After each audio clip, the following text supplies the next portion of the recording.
안녕하세요. 강원입니다.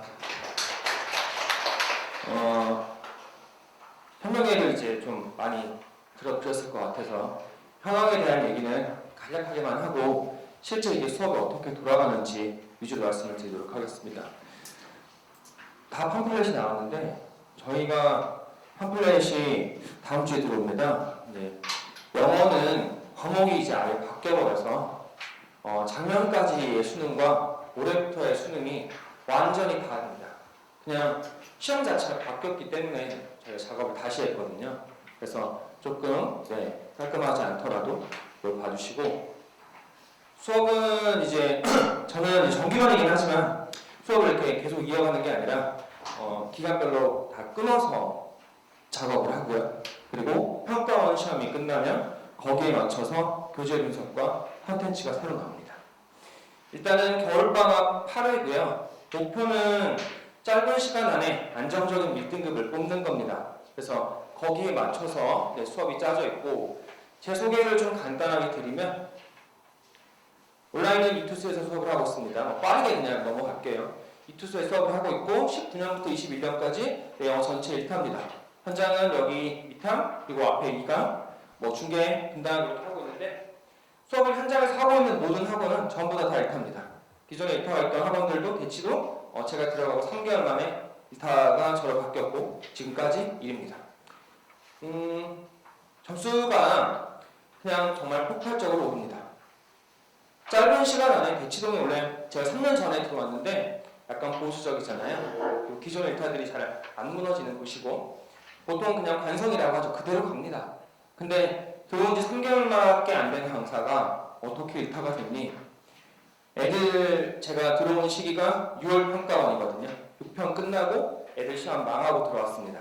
근데 9평 때 대박이 터졌어요. 한 7, 80%가 몇십 점이 올라서 등급이 바뀌었습니다. 그래서 기존에 듣고 있던 강사들 애들도 저한테 다 넘어와서 그 해에 제가 5반으로 마감을 쳤습니다. 2반으로 시작했다가 5반이 됐어요. 대치동 통틀어서 전 과목 통틀어 그런 케이스는 없다고 하더라고요. 심지어 영어에서. 그래서 애들이 저랑 했을 때의 장점은 시간이 거의 들어가지 않는다라는 거. 영어에 투자하는 시간은 하루에 20분입니다. 주 4일이고요. 그리고 저랑 수업하는 것만 제대로 들으면 되는데 제가 워딩이 되게 좀 또박또박이죠. 그러다 보니 그게 성격이거든요. 수업 때 애들 자는 거나 딴짓하는 걸 못 봅니다. 애들한테 얘기해요. 관종이니까 나를 봐라. 저를 보지 않으면 엄청 난리 쳐서 수업 때 자는 애들, 졸는 애들이 거의 없어요. 그래서 그런 어떤 장점 때문에 단기간에 애들 점수가 많이 오르고, 그리고 영어에 투자하는 시간이 상대적으로 상당히 적습니다. 나머지 시간은 다른 과목에 투자할 수 있게 그렇게 학습을 시키는 게 장점입니다. 그리고 공교육에서는 제가 EBS에서 수업을 연계 교재 있을 때까지 수업했고요. 대한민국 사교육 강사 중에서 제가 유일한 케이스입니다. 1타를 다 통틀어서 연계 교재 수업을 했었고, 관리 부분을 제가 조금 이따가 좀 메인으로 말씀을 드릴 텐데, 제가 대치동 수업을 3년 전에 본격 시작하기 전에 학원을 10개를 운영을 했습니다. 중등 어학원부터 고등학교 3학년까지. 어학원의 핵심은 관리죠. 그리고 내신이고, 바꿔 얘기하면 보통 대형 강사들이 하지 않는 내신 수업을 저희는 한다는 겁니다. 고등학교 3학년이 지금은 내신이 엄청나게 중요하죠. 특히나 수시로 갈 애기들이 많을 테니 내신이 상당히 중요한데 그 내신에 대한 부분을 저희가 합니다. 그냥 그게 어쨌든 개인 강사들은 사실 불가능하죠. 혼자서 어떻게 다 하겠어요, 많은 학교를. 근데 저희는 이제 학원 자체가 움직이기 때문에 애들 내신 대비를 하고 거기에 맞는 자료들을 전부 다 제공을 한다고 보시면 되세요. 그리고 관리의 장점은 불필요한 시간을 줄이는 겁니다. 모든 애들이 다 차이가 있는데 학생한테 맞춰서 필요한 자료만, 필요한 보강 학습이라든가 이런 것들만 시킨다고 생각하시면 될 것 같으세요. 그렇게 보시면 될 것 같고, 수능에 대한 지금 그 난이도가 어머님들이 궁금하실 수 있을 것 같고, 근데 이제 이런 것들은 많이 보셨으니 제가 중요한 포인트만 말씀을 드릴게요. 이 7% 라인대를 보시면 됩니다. 7%가 넘어가면요, 맞고 내려옵니다. 난이도가 7%가 넘어가면 보통 쉽다고 하거든요. 적정선은 6% 정도가 잡히면 시험 괜찮다, 잘했다고 해요. 근데 반대로 5%대가 잡히면 무조건 위로 올라갑니다. 시험 어려웠다고 하거든요. 여기 보시면 지금 4.19%였죠. 어려웠단 말이죠. 올라갑니다. 왜? 영어는 여러 영향을 가장 많이 받는 과목이거든요. 최저 9%가 나왔죠. 맞고 내려올 수밖에 없습니다. 그래서 5.3%고 교육청 모의고사는 솔직한 얘기로 시험이라고 생각하지 않거든요. 교육청 모의고사 애들이 봤던 고1, 고2, 고3, 3월까지는 사실 그건 시험이라 보기 힘들고 중등학생들도 어학원 많이 다니고 영어 그냥 많이 풀어본 애들은 누구나 1등급 나옵니다. 그래서 그거는 사실 시험으로서의 가치가 없고 여기 5%가 나왔어요. 수능이. 근데 이제 약간 차이가 있습니다. 수능은 재수생의 인원이 6월 평가원 대비 2배입니다. 6월 평가원부터 재수생이 시험을 보죠. 근데 수능 때는 인원이 2배로 늘어납니다. 왜? 반수생 때문에. 반수생은 영어를 잘할까요? 못할까요? 당연히 잘하죠. 반수생은 학교를 걸어놓고 하는 경우가 대부분입니다. 그냥 뭐 여기서 말하기 좀 그렇지만 지자체 다니는 애들은 처음부터 그냥 1학기부터 바로 냈다 재수합니다. 상위권 대학들은 1학기 휴학이 안 되죠. 그래서 대부분 상위권 학생들이 반수가 많고 그러다 보니 여기에 재수생 1등급 인원이 6평의 재수생 1등급 인원보다 훨씬 많습니다. 게임이 안 될 정도로. 그래서 현역 애들이 실제로는 60% 라인이라고 보시면 되세요. 그래서 100명 중에 3명만 1등급이었다. 대치는 강남에서 좀 대치 중에서도 상위권 학교들은 1, 2학년 때 1등급이 뭐 50%까지 나오고 뭐 외고 같은 경우에는 80%, 90%도 나오잖아요. 근데 그런 애들이 여기서 완전 두드러 맞고 현역이 전멸할 뻔해였습니다. 5% 나왔으면 이제 예측 가능하시죠? 다시 튀었고요. 다시 내려왔습니다. 다시 또 튀었어요. 기가 막히죠, 패턴이. 근데 작년입니다. 엽기적인 일이 벌어졌습니다. 12.6%. 원래대로 하면 쉽게 나오는 게 정상, 어렵게 나오는 게 정상입니다. 근데 시험 상당히 쉽게 나왔어요. 왜? 코로나 3단계였거든요. 여론의 영향을 가장 많이 받는 과목이라고 했죠. 그러다 보니까 영어가 어려워지는 것은 불가능한 상황이었습니다. 그래서 이렇게 쉽게 나왔던 거고, 뭐 이제 예측 가능하시죠. 난이도 조절 실패했다. 대학별고사 부활해야 된다. 영어는 쉬워질 수 없습니다, 어머님들. 이번 시험이 어떻게 보면 거의 바닥이라고 보실 수 있을 것 같아요. 일단 이슈가 크게 두 가지입니다. 하나는 EBS에서 직접 연계가 죽어버렸고요. 0%로. 내신처럼 풀 수 있었던 문제들이 사라졌습니다. 두 번째는 정책 이슈입니다.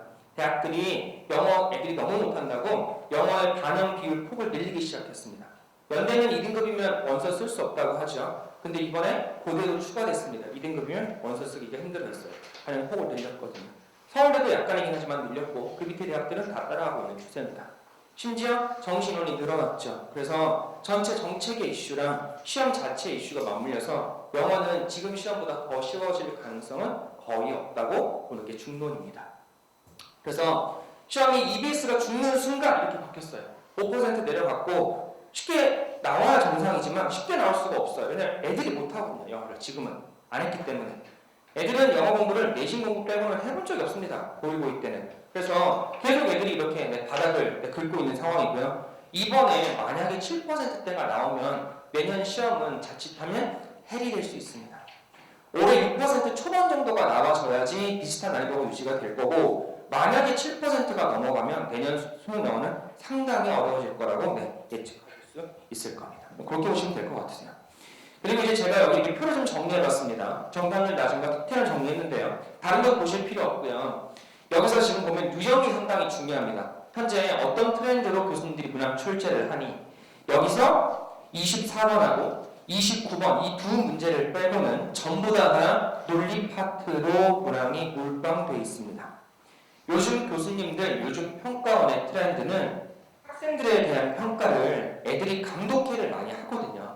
어렸을 때 어학원 다녀서 그냥 내용을 읽는 거 이런 거를 하는데 국어랑 똑같습니다. 그냥 적당히 내용 파악을 하는 거는 한국에서 살았으면 누구나 빈락침을 읽을 수 있죠. 근데 점수로 연결되지 않죠. 출제자가 수능에서 원하는 걸 평가하고자 합니다.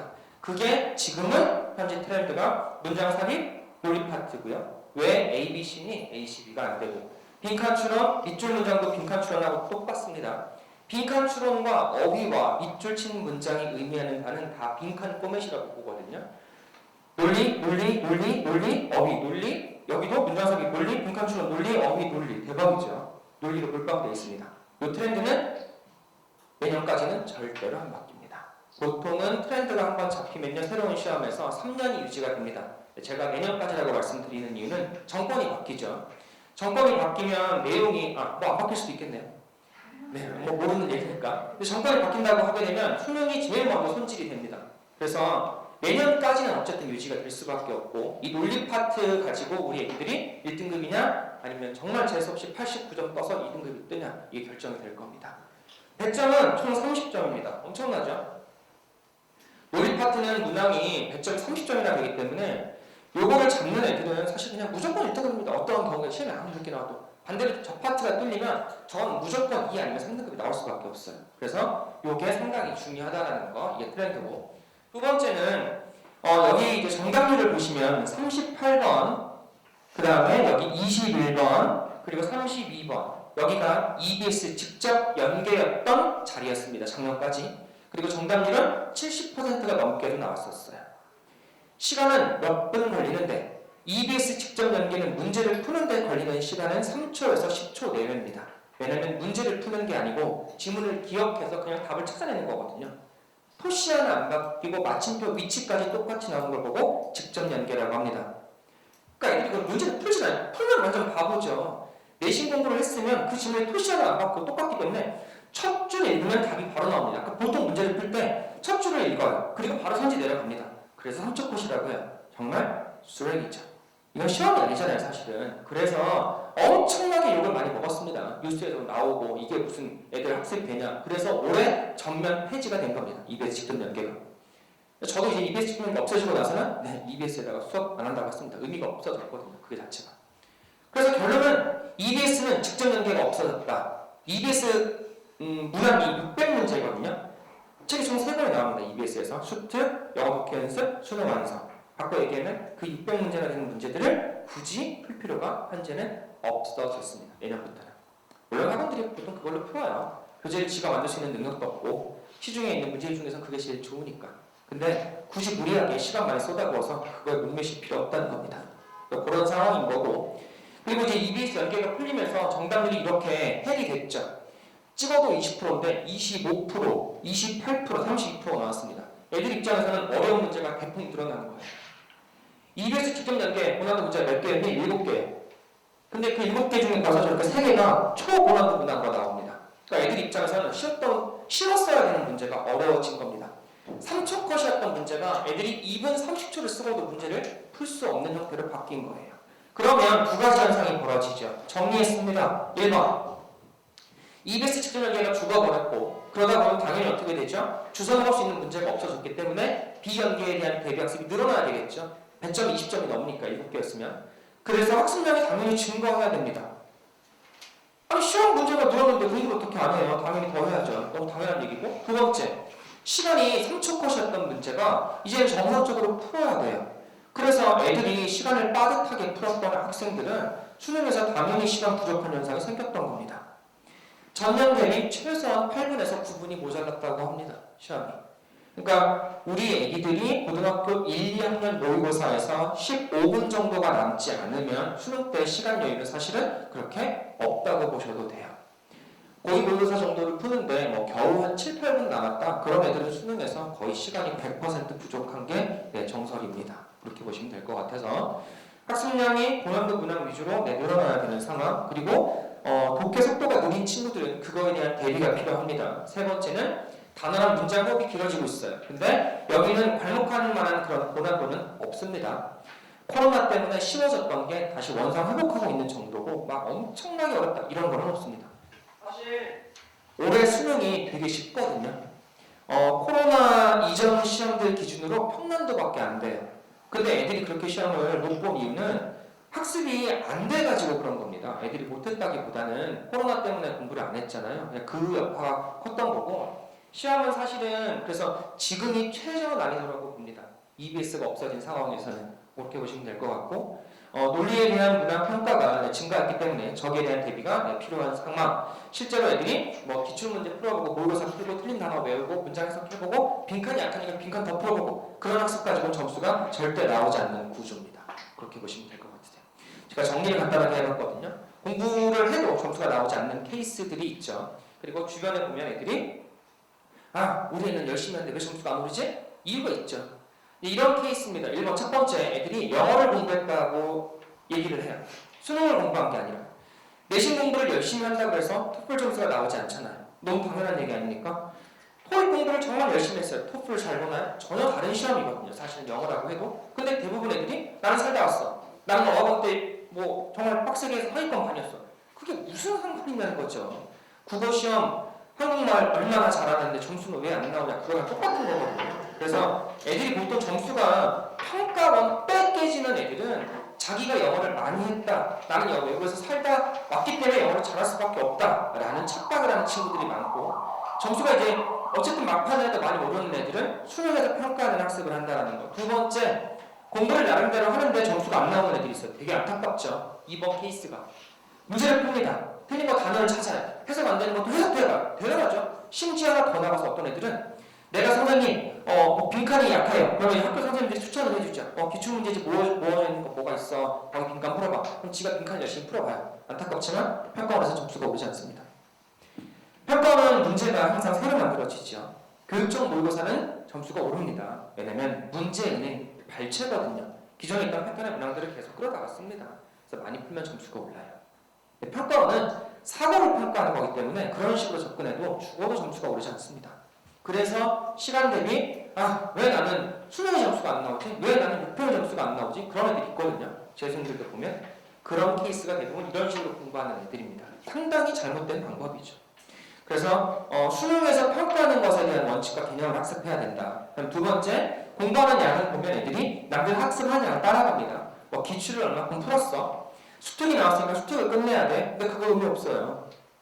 문제를 지금같이 쉬운 시험에서는 많이 푸는 게 중요한 게 아니고 이러한 형태의 평가가 이루어졌을 때 내가 이 문제를 바르게 나왔으면 어떻게 풀 건데 그게 돼야 되는데 애들은 기계적으로 문제를 풉니다. 되게 자기만족하죠. 엄마 난 수특 다 풀었어. 나는 이것도 다 했어. 근데 점수가 안 나와. 나는 그냥 이거 영어 좀 안 맞나 봐. 이렇게 얘기를 하거든요. 그리고 그 다음에 하는 소리가 해도 안 나오는데 왜 해? 짜증나게. 이렇게 얘기를 하죠. 사실 영어에 국한된 얘기는 아니지 않나요? 수학도 마찬가지.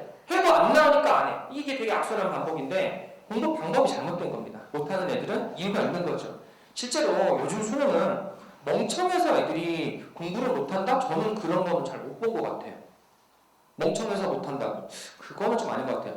강사가 잘못 가르쳤던가? 애가 학습 방법이 보통 잘못됐던가? 당연히 공부 시간은 어느 정도 잡혀야 되겠지만 방법이 잘못되면 점수가 잘 안 오릅니다. 근데 그런 문제인 거지 실제 애들의 문제는 사실 요즘 수능 정도에서는 없다고 봅니다. 제 개인적인 생각으로는. 왜냐면 전과목 7등급이었던 애를 제가 가르쳤었어요.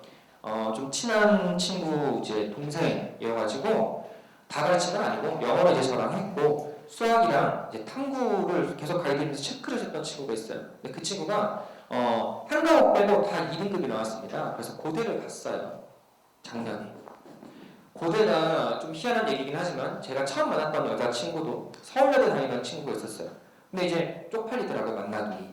왜 그런가 모르겠어요. 쪽팔린 건 아닌데 그때 당시에. 그래서 저는 이제 약대였고 걔는 서울여대에서 대학을 옮겨야 되겠다 싶어가지고 야 너 공부해라. 근데 대학교 3학년인데 무슨 공부를 그때 다시 하냐. 자기 못하겠대. 그래서 그 어머니한테 제가 얘기했어요. 저한테 믿고 1년 동안 시간을 쓸 수 있게 해주세요. 그래서 그 어머니 맘대로 하세요. 그렇게 해가지고 서울여대 다니고 수능 안 보고 걔는 수시로 대학 갔던 친구인데 그 친구가 그냥 다 바닥이었어요. 전 과목이 다. 근데 그 친구도 고대를 갔고 그 친구는 고대 4년 장학생으로 들어갔습니다. 고대 국어교육과. 물론 여자친구한테 열심히 가르쳤겠죠. 그러고 나서 1년 있다가 헤어졌습니다. 완전히 죽 서서 계셨죠. 네. 근데 그래서 이제 제가 생각할 때는 학습 방법의 문제가 제일 크다고 봅니다. 그러니까 애들이 공부를 못하기보다는 학습 방법이 잘못돼서 시간도 많이 들고 점수도 안 오른 거거든요. 제가 이런 걸 잘하는 이유는 제가 수능을 8번 봤습니다. 토 나오죠. 이제 약대부터 넣고 수능을 계속 본 거예요. 억울해서. 왜냐면 제가 현역 때 전국에서 6등도 하고 7등도 하고 그랬거든요. 그래서 당연히 대전시에서 2, 3등 했으니까 당연히 서울대 의대 아니면은 저는 지방에 있는 의대 이름도 모르고 관심도 없을 정도였으니까. 근데 안 되더라고요. 점수가 희한하게 국어에서 계속 미끄러져서 수능 계속 봤습니다. 그러다 보니까 나중에는 이제 지방의대 갈 바에는 그냥 사실 갈 이유가 없다 이렇게 해서 안 갔던 거고. 그래서 애들이 뭐가 문제고 이 시기에 뭘 해야 되고 뭘 하면 시간 낭비인지를 제일 잘 압니다. 그래서 애들한테 제가 잘못했던 것들은 주지 않고 제가 봤을 때 이 학생한테는 지금 이게 필요하다. 그런 것들을 제공합니다. 그래서 애들이 시간 낭비가 없어질 겁니다. 그렇게 보시면 될 것 같고, 수업은 포텐시오라는 강좌로 진행이 됩니다. 이게 대치에서 훈련되는 강의인데 심화 강좌입니다. 그래서 기본 개념부터 상위권 애들이 안정적인 1등급이 나올 수 있도록 심화 내용까지 수업을 하는 강좌고요. 교재는 올해 수능이 바뀌었기 때문에 새로 쓰고 있습니다. 이제 이런 얘기 백날 해도 사실 잘 감이 안 오시잖아요. 안 바뀌었네. 제가 애들이 이번에 제일 많이 틀린 파트 중에 하나가 문장 삽입이거든요.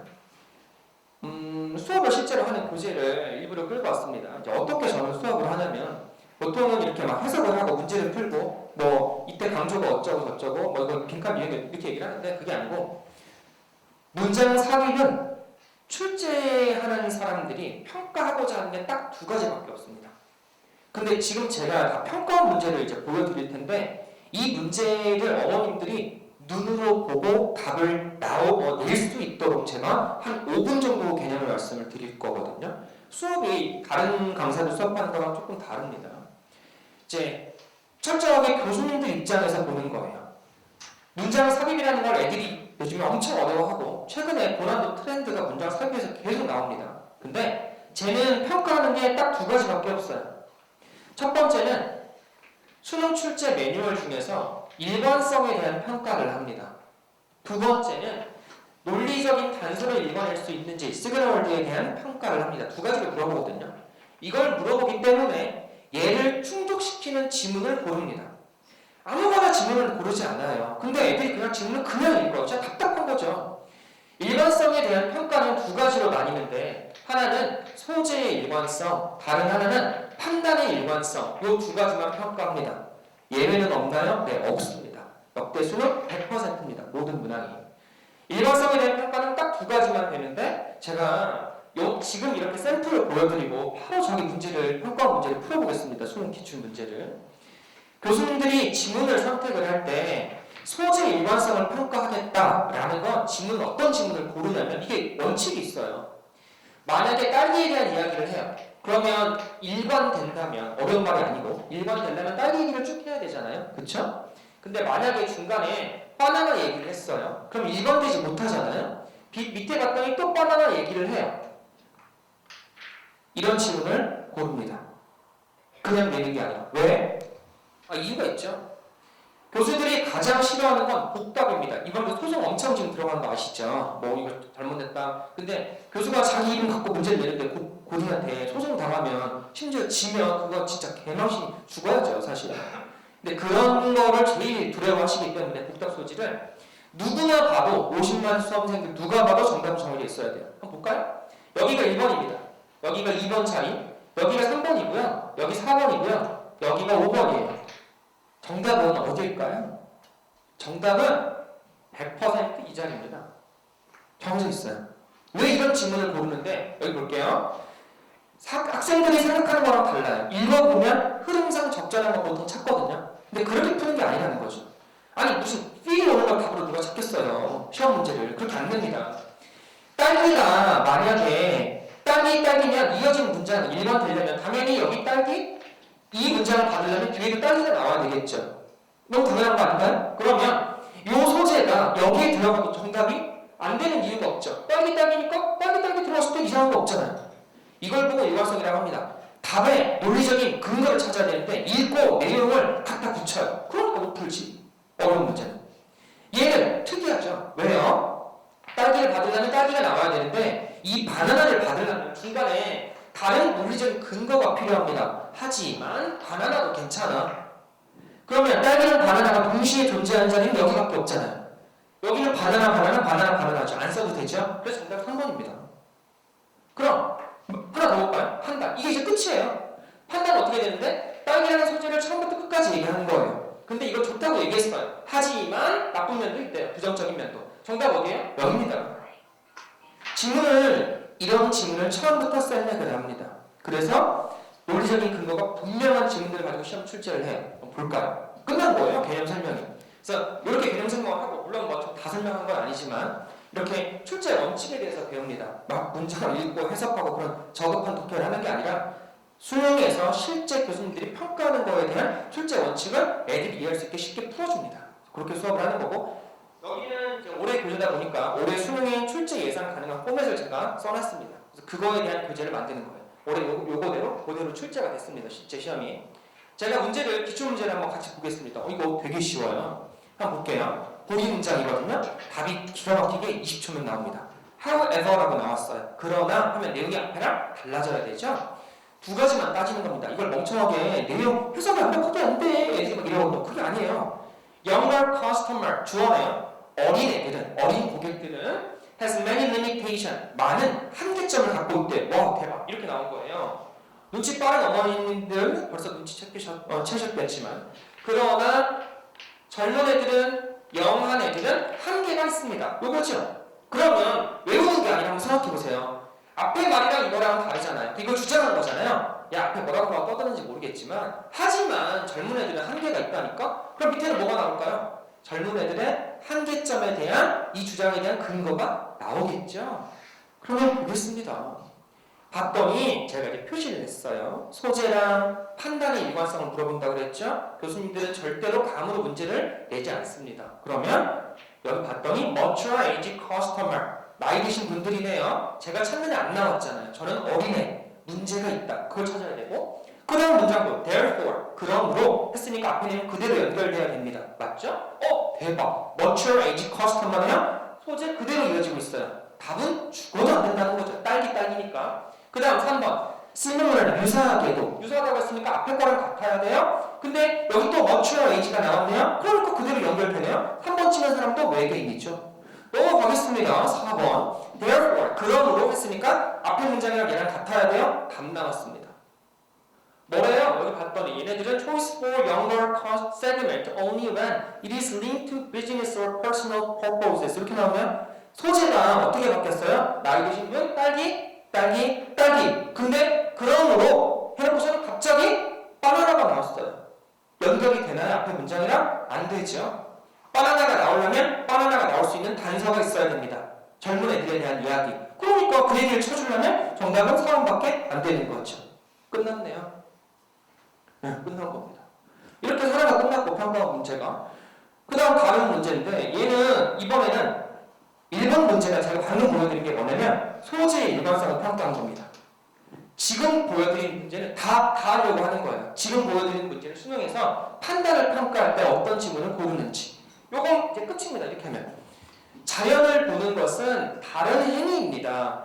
회복할 수 있는. 회복이라는 건 좋은 거잖아요.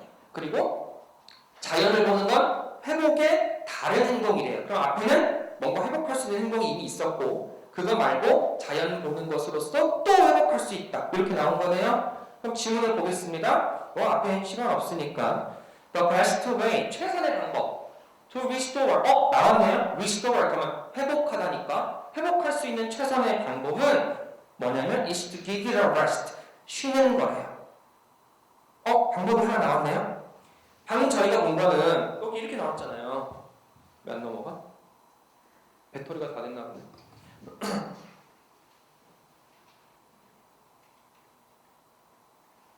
네, 저희가 방금 본 거는 자연을 보는 것이 회복에 다른 방법이다. 이렇게 나왔는데 여기는 최선의 방법은 쉬는 거다. 다른 얘기잖아요. 그 다음 뒷문장 볼게요. 예를 들자면 외우는 게 아니라 예를 들자면이면 앞에 거랑 같아야 되죠.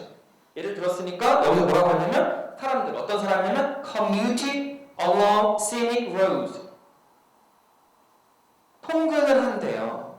아름다운 이 자연의 어떤 도로를 따라서 통근하는 사람들이 recovered more quickly 더 빠르게 회복한대요.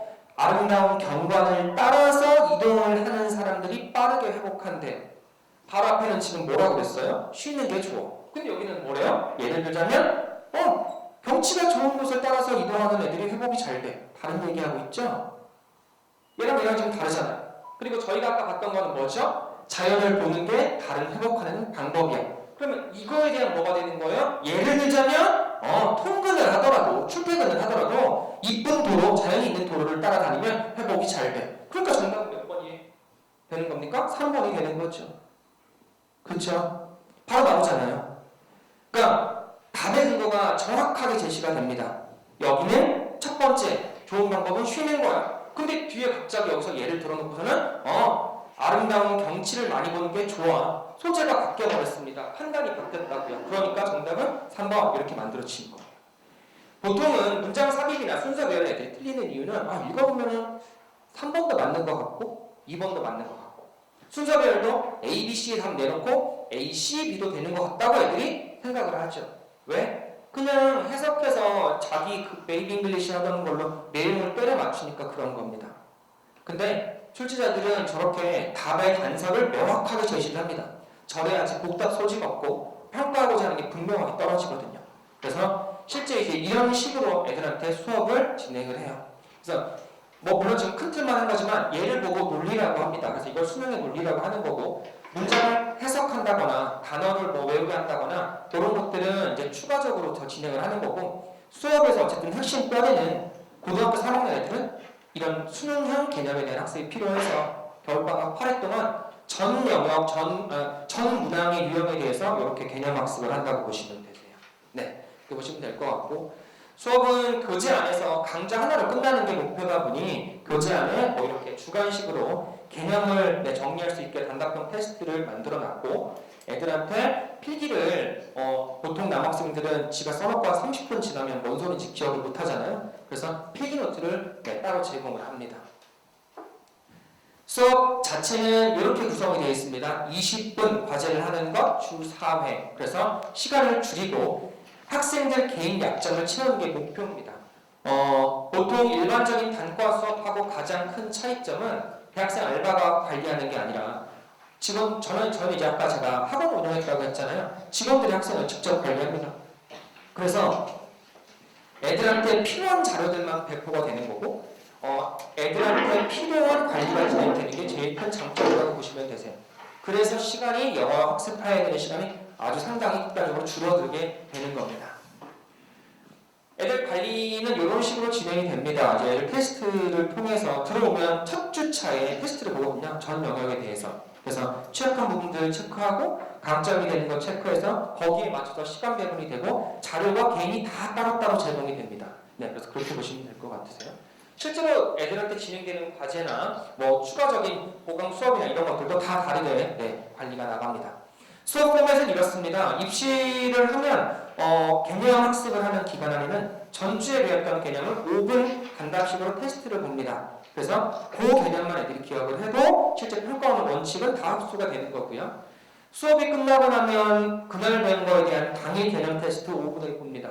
제시험은 없고 그리고 통과 못하면 무조건 깜질해서 외우게 합니다. 그거 끝나고 나면 이제 애들은 단어 개별 테스트를 보는데 단어는 보통 이제 이렇게 대형 수업을 보통 하잖아요. 저희 강사들이. 근데 보통은 다 시험지랑 똑같이 나눠줍니다. 솔직하게 말씀드리면. 그게 제일 편해요. 관리하기가. 저희는 4종류로 단어가 다 다르게 나갑니다. 극상위권, 상위권, 중위권, 하위권. 그래서 애들은 단위 배정이 되고 애한테 필요한 단어, 학습 가능한 양이 따로 별도 배포가 된다고 생각하시면 되세요. 웬만하면 민사고에서 제소를 내려듣거든요. 근데 걔네들이 하고 있는 단어랑 일반고에서 150등, 180등 하는 애들 단어가 어떻게 똑같겠습니다. 당연히 달라야 되겠죠. 그래서 조금 노가다고 돈이 들지만 애들 다 따로따로 관리를 합니다.